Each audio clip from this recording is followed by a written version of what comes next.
muslim adalah doa. Kita akan perjalanan lumayan jauh, hanya saja kita bisa menyingkat waktu itu dengan naik kereta cepat yang harusnya memakan waktu 5 jam, ini 2 jam sudah sampai insyaallah. Baik, silakan diikuti Bapak Ibu semuanya. Bismillahirrahmanirrahim. Allahu Akbar. Allahu Akbar. Allahu Akbar.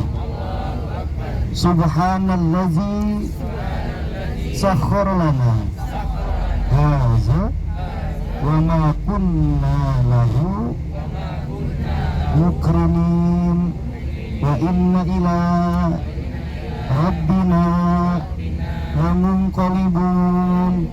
Allahumma inna nas'aluka fi safarina hadza al-birra wat taqwa wa minal amali ma tarda. Allahumma hawwin alaina safarana hadza wa tuwi anna bu'da. Allahumma inna na'udzubika min wa'fa'is safari wa ka'abatil manzuri wa su'il munqalabi fil ahli wal mali wal waladi. Bismillahi majriha wa mursaha wa sallallahu ala sayyidina Muhammadin wa ala alihi wa sahbihi wa sallim ajma'in. Alhamdulillahi rabbil alamin. Bapak Ibu, silakan menengok ke arah kiri. Kita memberikan isyarat pertanda kita akan wadah berpisah dengan Masjid Nabawi dan tentunya dengan Rasulullah Sallallahu Alaihi Wasallam. Ya, tapi ketika terlihat sedikit, ya dari sini insya Allah terlihat, langsung kita uluk salam dan ikuti bersama-sama. Baik. Nah, insya Allah di sini terlihat ya. Terlihat, kita isyaratkan saja bahwasanya kita berpamitan kepada Rasulullah Sallallahu Alaihi Wasallam. Assalamualaikum. Assalamualaikum. Ya Rasulullah. Ya Rasulullah. Assalamualaikum. Assalamualaikum. Ya Habiballah. Ya Habib. Assalamualaikum. Ya Nabi Allah. Allahumma la taj'al hadza akhir ahdika wa akhir ziyaratana biharami rasulika sallallahu alaihi wasallam. Allahumma salli ala sayyidina Muhammadin wa ala alihi wa sahbihi wa sallam. Walhamdulillahi rabbil alamin. Ya, kita sudah berpamitan kepada Rasulullah. Pamitan ini bukti kita memiliki adab kepada Rasulullah. Rasulullah kan sudah meninggal, Ustaz. Ya, secara jasad Rasulullah sudah meninggal. Ya, Rasulullah Sallallahu Alaihi Wasallam itu basyarun natul basyar. Basyarun itu apa artinya? Basyarun, kita ini basyar, insanun, ya, insan manusia ataupun basyarun bahasa lainnya. Rasulullah pun sama basyarun manusia, akan tetapi la kal basyar, tidak seperti manusia pada umumnya. Rasulullah Sallallahu Alaihi Wasallam Allah ciptakan dari sesuatu yang paling mulia. Bahkan kalau kita melihat sejarah, dibuatnya makhluk ciptaan Allah. Yang makhluk itu artinya ciptaan. Al-Khaliqu artinya pencipta. Jadi khaliqud dunya, pencipta dunia. Ya khaliqul makhluk, pencipta makhluk, yaitu Allah Subhanahu wa ta'ala. Rasulullah Sallallahu Alaihi Wasallam jauh sebelum para semua makhluk yang Allah ciptakan ini Allah ciptakan, Rasulullah merupakan makhluk pertama yang Allah ciptakan. Kok bisa Ustaz? Ya, sedangkan manusia saja Nabi Adam yang paling pertama, betul ya? Betul. Ya, sebelum Nabi Adam katanya sudah ada jin. Ya, sebelum ada jin katanya sudah ada arash. Ya, sudah ada lauhul mahfuz, sudah ada sidratul muntaha. Tapi kenapa Ustaz mengatakan bahwasanya makhluk pertama yang Allah ciptakan adalah Nabi Muhammad? Ya, karena semua ciptaan yang Allah ciptakan di alam dunia ataupun di alam semesta, ya semuanya berasal dari nur cahayanya Rasulullah Sallallahu Alaihi Wasallam. Rasulullah yang kita kenal dengan nama beliau Muhammad. Ya, ketika Rasulullah sebelum Allah turunkan ke alam dunia menjadi manusia, Rasulullah ketika berbentuk cahaya maka disebut dengan Ahmad. Apa namanya? Ahmad. Jadi Ahmad adalah nama lain daripada Muhammad. Akhlaknya Nabi Muhammad disebut dengan Mahmud. Ya, Ahmad itu ketika pertama kali Allah ciptakan berupa cahaya disebut dengan Ahmad. Ketika Allah turunkan ke alam dunia maka disebut dengan Muhammad. Dan akhlak Rasulullah Nabi Muhammad disebut dengan Mahmud. Ya, bukan saya, bukan, jauh saya mah. Jauh ya. Alhamdulillah Rasulullah merupakan makhluk pertama. Maka ketika cahaya tersebut Allah ciptakan, dari situlah semua makhluk yang Allah ciptakan, ya dari mulai arash, lauhul mahfuz, sidratul muntaha, malaikat, jin, bahkan sampai manusia, semuanya merupakan berasal dari cahayanya Rasulullah Sallallahu Alaihi Wasallam. Ya. Maka paling pertama manusia yang Allah ciptakan adalah Nabi Adam. Betul, manusia yang paling pertama Allah ciptakan adalah Nabi Adam. Maka cahaya tersebut Allah titipkan kepada siapa? Kepada Nabi Adam alaihissalam. Ya. Setelah Nabi Adam dititipkan lagi kepada keturunannya, kepada Nabi Sid, ya, bahkan sampai kepada Nabi Nuh, kepada Nabi Musa, kepada Nabi Ibrahim, kepada Nabi Ismail, terus sampai kepada ayahanda Rasulullah yang bernama siapa? Sayyiduna Abdullah, ya. Sampai cahaya Rasulullah Allah titipkan dari orang yang mulia sampai kepada orang yang mulia yang ada di kota Makkah yang bernama Abdullah bin Abdul Muthalib. Kakek beliau bernama Abdul Muthalib, ya. Coba kita perhatikan, Sayyiduna Abdullah mendapat kehormatan, kemuliaan ketika Allah titipkan cahayanya Nabi Muhammad, ya, di keningnya Sayyiduna Abdullah. Maka kita lihat ketika Sayyiduna Abdullah berada di kota Makkah, Masya Allah, Sayyiduna Abdullah, Bapak Ibu, kalau beliau lewat, yang namanya perempuan gak ada yang keblinger, semuanya pasti terpesona dengan ketampanan, kegagahan, wibawanya Sayyidina Abdullah, ya, ayahanda Rasulullah SAW. Ya. Bahkan ketika Sayyidina Abdullah jalan di malam hari, ya, gelap gulita, tidak ada cahaya, tapi ketika Sayyidina Abdullah lewat, maka tiba-tiba, ya, malam hari tersebut menjadi terang benderang, karena di dalam diri Abdullah terdapat Sayyidina Muhammad SAW, yang mana Sayyidina Muhammad merupakan berawal dari ataupun berasal dari cahaya. Masya Allah. Di dalam sirah-sirah Nabawi, di sana banyak sekali diceritakan, ya. Kalau kita mungkin di Indonesia, ya, pengajian ibu-ibu baca berjanji, betul ya?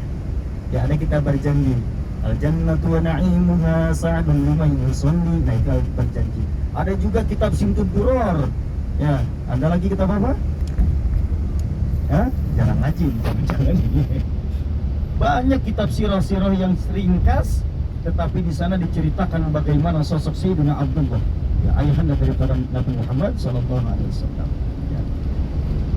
Dikisahkan bahwasanya ketika Sayyidina Abdullah, ya, akan melamar seorang gadis yang sangat cantik sekali yang bernama siapa? Siti Aminah, Masya Allah. Ya. Nah, ceritanya Sayyidina Abdullah akan menikah dengan Siti Aminah. Penduduk Mekah, khususnya perempuan yang ada di kota Mekah, ketika mendengar Sayyidina Abdullah akan menikah, akan melamar Siti Aminah, maka tidak sedikit, ya, perempuan-perempuan baik perawan ataupun janda, semuanya pada pingsan. Ini sejarah yang menceritakan. Bahkan sebagian mereka ada yang sampai gila. Kenapa? Karena mendengar Sayyid Abdullah akan menikah. Saking tergila-gilanya dengan Sayyid Abdullah, para perempuan di kota Mekah semuanya tidak ada yang rela kalau Abdullah milik orang lain. Sayyid Abdullah. Maka tiba saatnya ketika tanggal 12 Rabiul Awal. Ya, hari apa? Senin. Hari Senin. Tahunnya tahun apa? Tahun gajah. Amul Fil, tahun gajah.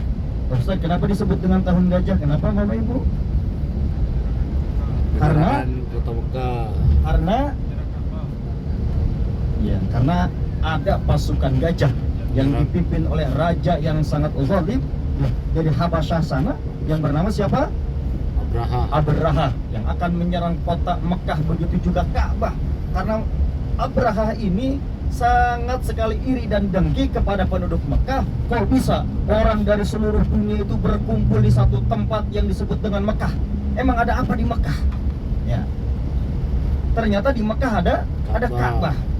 Jadi waktu itu yang namanya tawaf, yang namanya orang ibadah di Ka'bah bukan hanya orang Muslim, ya. Orang-orang dulu, orang-orang kafir Quraisy pada masa jahiliyah, mereka beribadah sama seperti halnya kita tawaf, hanya saja syariatnya yang berbeda. Mereka kalau tawaf sambil membawa berhala, dengan bacaan-bacaan ritual mereka di keliling Ka'bah, seperti itu. Ya. Karena apa? Karena Ka'bah ini merupakan suatu yang sangat mulia, ya. Sehingga dari iri dan dengkinya Abraha, ia berinisiatif untuk menyerang Ka'bah. Tetapi pertolongan datang dari Allah Subhanahu wa Ta'ala. Belum saja mereka sampai kepada kota Mekah, jalurnya lewat mana? Jalurnya lewat Taif. Di pertengahan antara Arafah, di sana langsung pertolongan Allah datang dengan menurunkan apa? Burung ababil. Burung ababil ini membawa apa? Batu dari neraka. Membawa batu, yang mana batu itu merupakan diambil dari mana? Dari neraka yang panasnya luar biasa. Tetapi ada kisah yang menarik. Wah, ini lagi-lagi ada nama yang bersinggungan nih. Ada seorang Raja Abraha tadi, ya, kenapa tidak sampai Ka'bah? Jadi sebelum diserang oleh gerombolan burung ababil dengan membawa bebatuan yang sangat panas dari neraka, ini gajah yang paling gede, gajah yang ditunggangi oleh Abraha, gajah yang paling gede, tiba-tiba berhenti. Belum nyampe Ka'bah, belum. Tiba-tiba berhenti, dan juga belum ada apa? Burung ababil belum ada. Tiba-tiba satu gajah yang paling gede ini berhenti, ya, tidak mau melanjutkan perjalanan, bahkan dia balik arah, mau balik lagi ke Habasyah. Nah, kebetulan nama gajah yang gede ini, ya, yang mungkin tidak mau diajak kepada kezaliman, tidak mau diajak untuk merusak Ka'bah, akhirnya dia lebih baik diam, kemudian ingin berbalik arah. Kebetulan namanya juga Mahmud, nama gajahnya, ya. Semua buku-buku sejarah menjelaskan namanya Mahmud, ya. Beda kalau saya kecil, kalau itu gede, ya. Tapi kita sama-sama berjuang untuk menolak kekerasan, masya Allah, ya. Akhirnya ketika penolakan dari gajah itu pun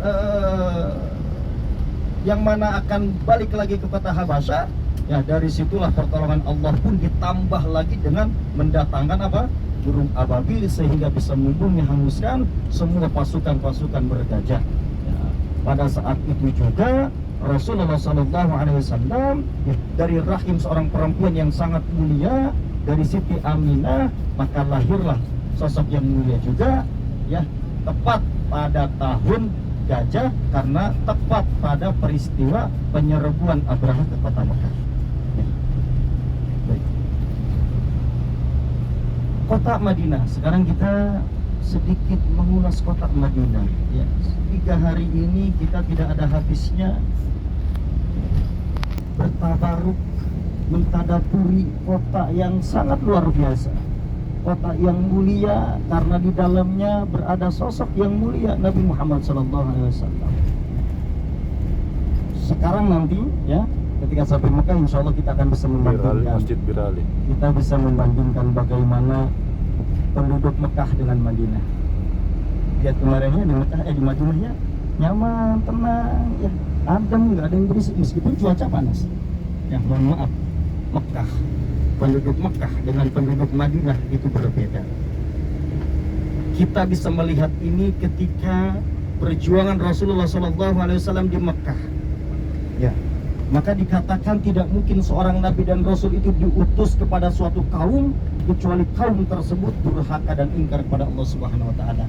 Maka kenapa Nabi Muhammad diutus di kota Mekah? Karena kota Mekah orang-orangnya pada Jahili. pada biadab, ingkar, ya, musyrik. Ya. Maka Rasulullah diutus di kota Mekah. Ya. Ketika Rasulullah diutus kota Mekah, tidak semudah Rasulullah ketika menyebarkan Islam di kota Madinah. Ya, tidak sedikit, tidak sebentar Rasulullah. Nah, itu sudah mau sampai ya. Nanti kita lanjut lagi. Ya. Sembari nanti membacakan talbiyah. Ini yang disebut dengan Abyar Ali, Bir Ali, dari kata Bikrun, sumur Sayyidina Ali, ya. Atau sekarang disebut dengan Miqat Dzulhulaifah, ya, Dzulhulaifah. Ya. Tapi teknisnya mungkin akan disampaikan lagi Mas Salman sebelum turun, ya. Itu saja. Untuk niat saya tegaskan nanti niatnya kita bersama-sama di dalam bis, ya.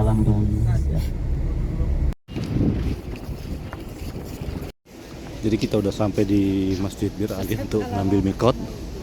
Dari informasi ini 102 toilet laki-laki, sana 103, 104 untuk wanita ya. Ada 2 pintu. Tandanya dia ada dinding kayu coklat untuk yang wanita. Selanjutnya kita akan sholat sunnah ihram di Masjidnya Bir Ali. Jadi untuk wanita pintu masuknya di sana, pintu 6. Itu pintu ini 678, ini pintu belakang masjid ya. Dan kita nanti ada di depan. Jadi para jamaah dari negara lain juga ambil mikot di Masjid Bir Ali. Oke, dari Madinah, dari Masjid Bir Ali, kami mendoakan semoga kalian sehat-sehat semua, diberikan kemudahan dalam segala urusan, serta diberikan kelancaran rezeki dan dapat segera menjalankan ibadah haji dan umroh, mengunjungi dua kota suci, Mekah dan Madinah. Oke, kita masuk pintu 13 yang terbuka untuk jamaah pria. Selanjutnya setelah kita di ini ya, kita di luar. Oke.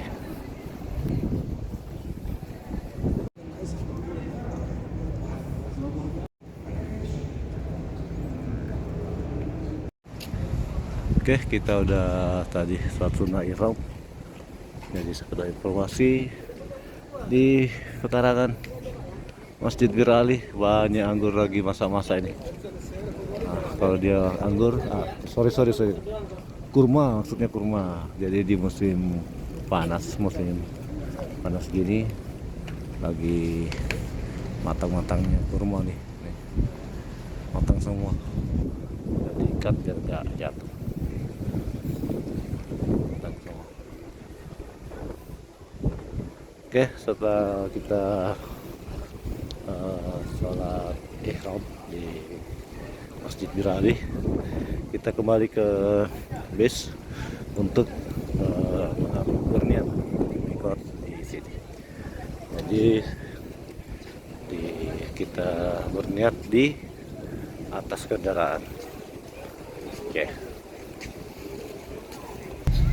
Bismillahirrahmanirrahim.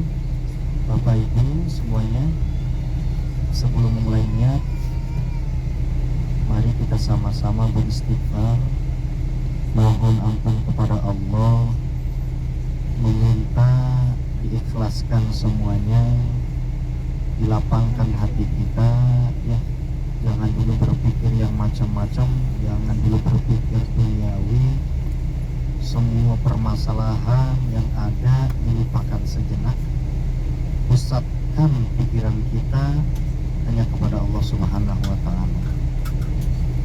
Mudah-mudahan ini jalan menuju kesempurnaan ibadah umrah kita ya.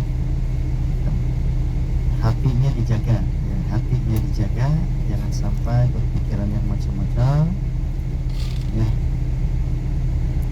Baik, sudah siap? Mari kita sama-sama beristighfar dulu 3 kali. Astaghfirullahaladzim, Astaghfirullahaladzim, Astaghfirullahalazim. Allazi la ilaha illa huwal hayyul qayyum. Allazi la ilaha illa huwal hayyul Wa qayyum atubu ilaih. wa atubu ilaih. Silakan diikuti bersama-sama karena ini merupakan umroh pertama. Ya, bukan berarti umroh pertama ini menggugurkan umroh sebelumnya, bukan ya. Misalkan tahun kemarin sudah umroh atau bulan kemarin sudah umroh tapi karena sudah pulang, maka ini disebut lagi umroh pertama atau umroh wajib. Ketika umroh wajib, kita tidak boleh membadalkan orang lain, membadalkan orang tua yang sudah wafat atau keluarga yang sedang sakit, tidak boleh. Tapi niatnya untuk diri sendiri, ya, untuk pribadi. Umroh kedua, ketiga dan seterusnya sebelum pulang ke Indonesia, bagi yang ingin umroh pribadi misalkan nanti, baru silahkan, ya, dengan membadalkan orang lain baru boleh. Itu ya, baik. Silakan duduk bersama-sama. Bismillahirrahmanirrahim. Bismillahirrahmanirrahim. Nawaitul umrata wa ahramtu biha lillahi ta'ala. Niat saya umrah dengan berihram karena Allah Ta'ala. Labbaik Allahumma umratan. Labbaik Allahumma umratan. Alhamdulillah. Labbaik Allahumma labbaik. Labbaik la syarika laka labbaik. Labbaik la syarika labbaik. Innal hamda laka wal mulk la syarika lak. Labbaik Allahumma labbaik. Labbaik la syarika laka labbaik. Innal hamda wan ni'mata laka wal mulk la syarika lak. Labbaik Allahumma labbaik. Labbaik la syarika laka labbaik. Innal hamda wan ni'mata laka wal mulk la syarika lak. Labbaik Allahumma labbaik. Labbaik la syarika laka labbaik. Innal hamda wan ni'mata laka wal mulk la syarika lak. Labbaik Allahumma labbaik. Labbaik la syarika laka labbaik. Innal hamda wan ni'mata laka wal mulk la syarika lak. Labbaik Allahumma labbaik. Labbaik la syarika laka labbaik. Innal hamda wan ni'mata laka wal mulk la syarika lak. Allahumma salli ala sayyidina Muhammad. Allahumma salli ala sayyidina Muhammad Wa ala ali sayyidina Muhammad. wa وعلى آل سيدنا محمد. اللهم إنا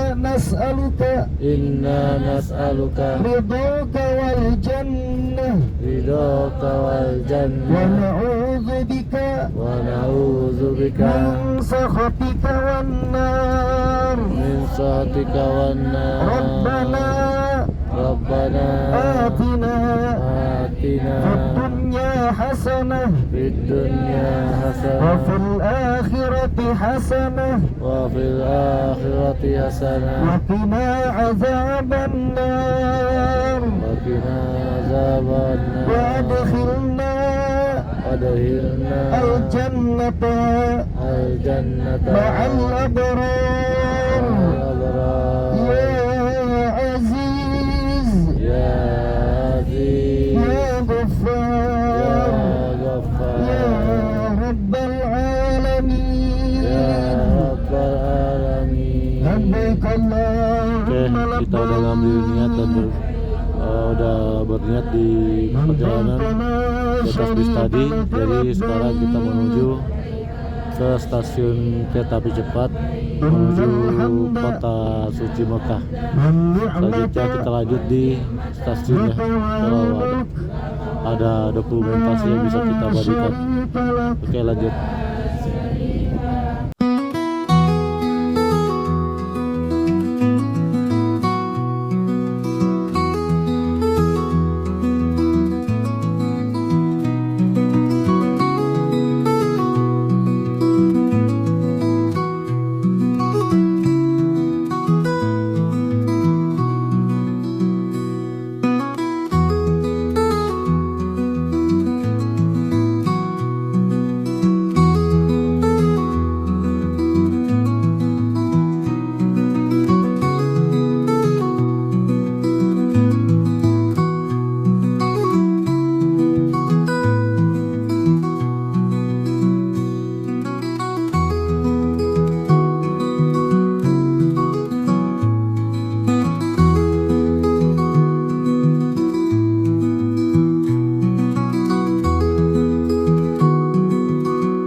Oke, kita menuju kereta api cepat Haramain menuju kota suci Mekah.